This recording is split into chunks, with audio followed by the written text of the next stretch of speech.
Greetings and welcome to In-Depth. I'm Dike Rostant. There is an SEQ Profile Workshop on the horizon exploring spiritual emotional intelligence, and this takes place on the 5th of March. Now, their strategic partner in Trinidad and Tobago, Judy Joseph McSween, she joins us to share definitions and discuss potential impact and what it can do for you.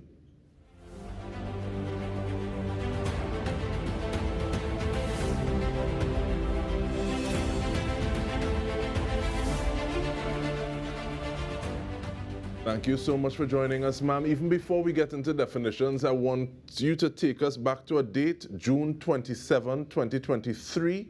And I want to ask, how has your practice changed in the lead up to you becoming a certified assessor and strategic partner to now? So, Dike, I've always had an interest in relationships, building relationships. And I was certified as an emotional intelligence coach as well as a spiritual intelligence coach. And then I came across the whole concept of spiritual emotional intelligence, which is like the bridge between the two. You know, it's like the training wheels on the bicycle that leads you into full spiritual intelligence. So it's certainly at a personal level, it's allowed me to be more intentional as to how I develop my emotional and spiritual intelligence. And from a practice point of view, working with clients and providing for them that understanding of the connection between the two, because some people aren't aware that emotional and spiritual intelligence is connected.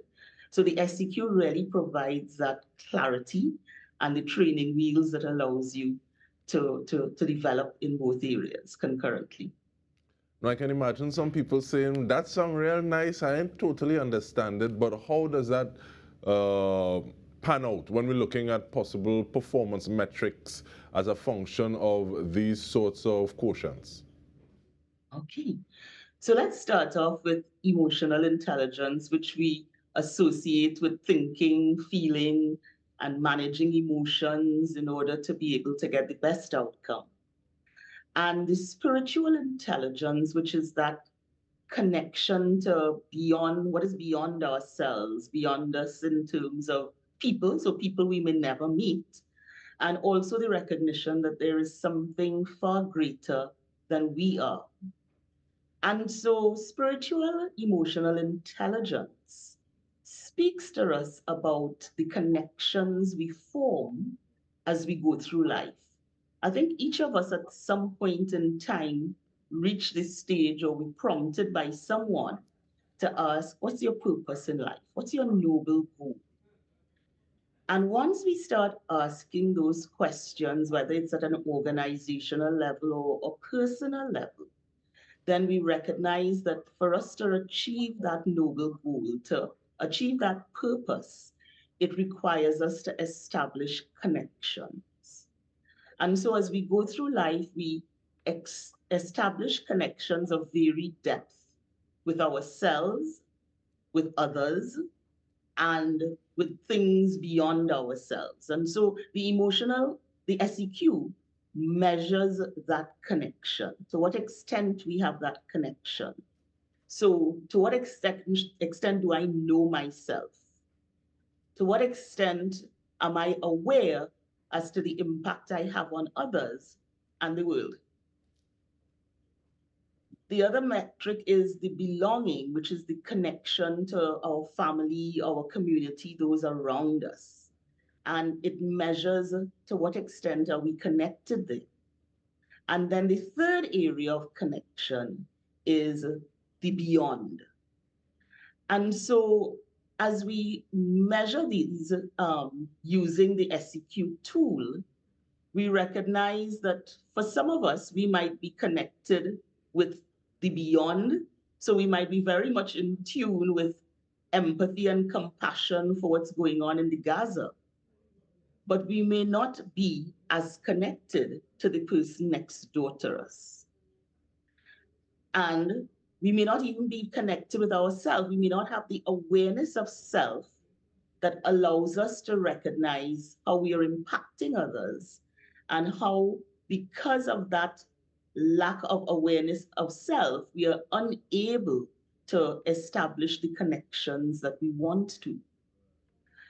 And, when you think about corporations, you hear corporations talking about engagement, staff engagement, engagement with external stakeholders, and questioning how do we develop that. At a political level, you hear us, talking about building communities.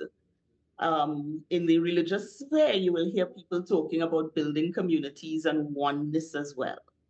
So that if we had the tools, if we had a step-by-step as to how we form these different connections, then we would in fact be able to achieve our noble goal, or be on the pathway intentionally to achieving our noble goal. And this is what the SEQ assessment allows you to do. So when I refer to SEQ, that's the abbreviation for spiritual emotional intelligence. And with that, I have three things that come to mind. One, I'm very glad that this is more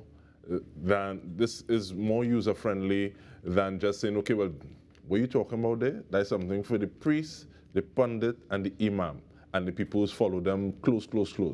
Also, this makes me think a little bit of Joanne David from the On the Job training program, talking about some of those, what we'd like to make those differences or distinctions between hard skills and soft skills, the intelligence that gets you in the door versus some of the things like emotional intelligence that will keep you there working as a group and building some of those connections that you're talking about.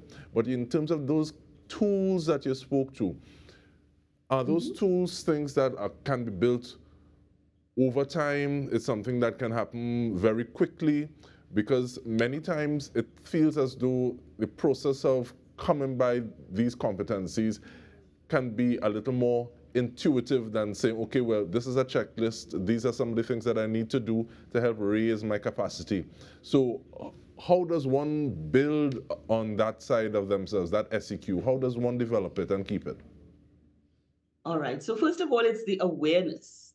And so the tool identifies, it makes you aware of what you have in your backpack, so to speak, and what you may need to have in your backpack based on where you are in your life stage.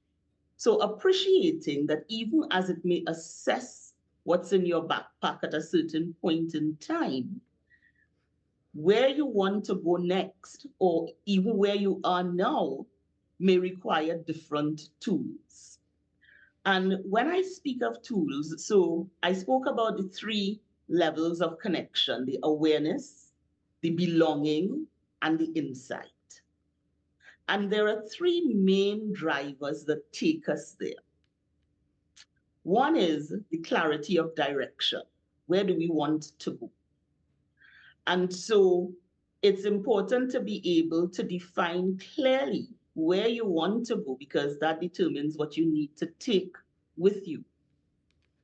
The other piece is in terms of balance in life. So recognizing that there is a dimension of being aware of self and self-care, because in defining our direction, it required us to go out, and we don't want to get so caught up in the connection to others that we forget to take care of self.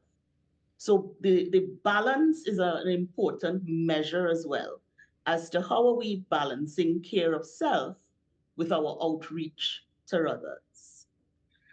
And then if you have clarity on your direction, you know what is required to balance, recognizing that there is a third dimension, which is I need to act. So what is the service that you're going to be doing in order to facilitate you in achieving your goal? So those are three areas that are also measured. Where are you in terms of direction? Where are you in terms of balance? Where are you in terms of service? So it provides you with that clarity, or pushes you to finding that clarity as to where you are in those different areas. And then what are the practices that you need to engage if, for example, you recognize from the assessment you need to develop greater awareness, or if you need to develop greater belonging, or if you need to develop greater. And one of the things that we are aware of at this point in time is the fact that we're going to be taking a short break. So we continue speaking because we haven't necessarily spoken about the workshop yet, so looking forward to doing that in the next half of the conversation. We are speaking with timeout specialist Judy Joseph McSween. Stay with us, we'll return with more.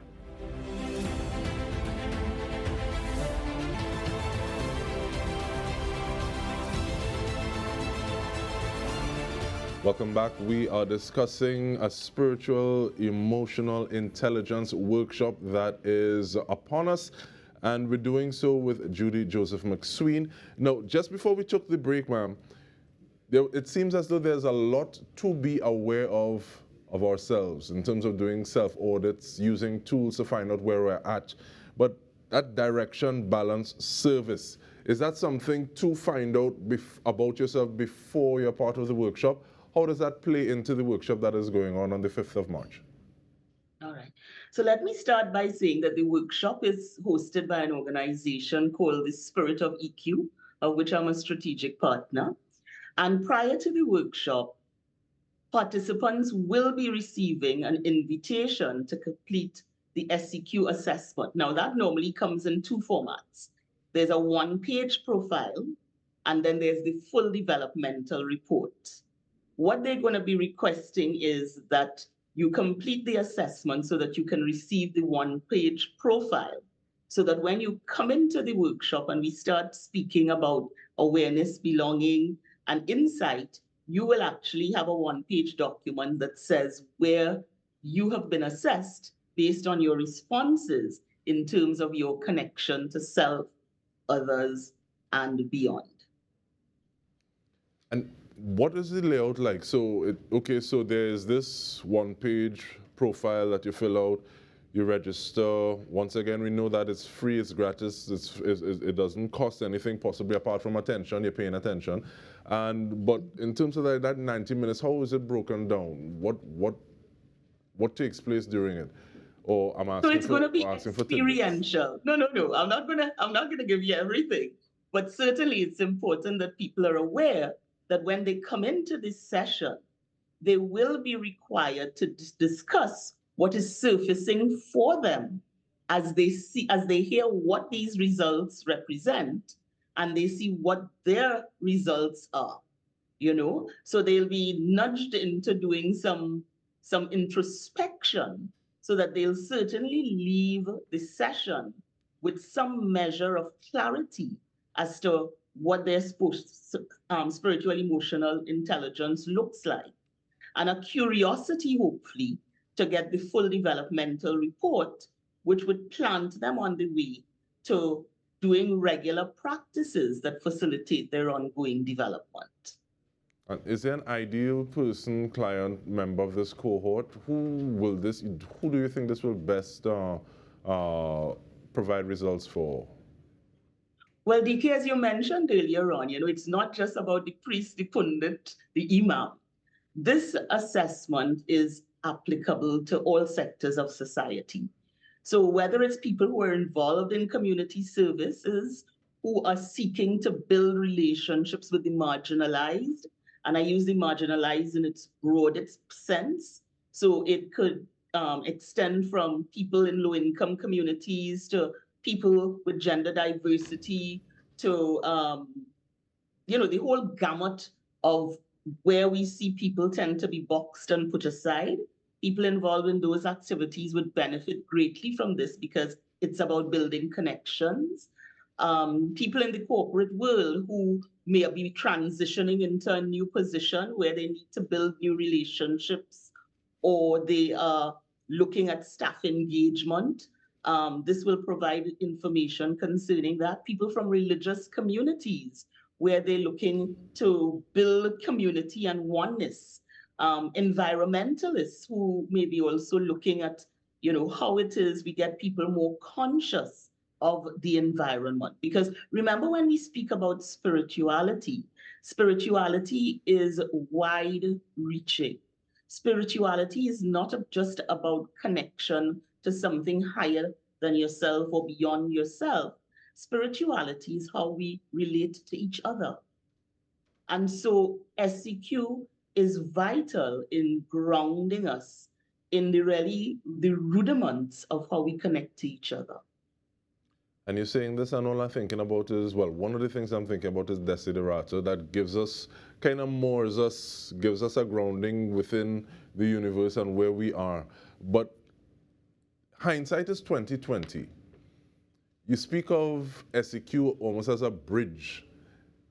Is there anything that you would have done differently or looks a little different in your practice now, knowing some of these things that you now know, having this bridge that is SEQ? You know, hindsight is 2020 vision, but I'm also a firm believer that the master comes to you when you're ready. And so in my pathway, I don't think I would have done anything different. However, as I engage with others, I can see the benefit of the consciousness of the connection between spiritual and emotional intelligence. And I think it's probably more timely now than it may have been, say, how many years ago. We've just been through, the severity of lack of connectedness during COVID.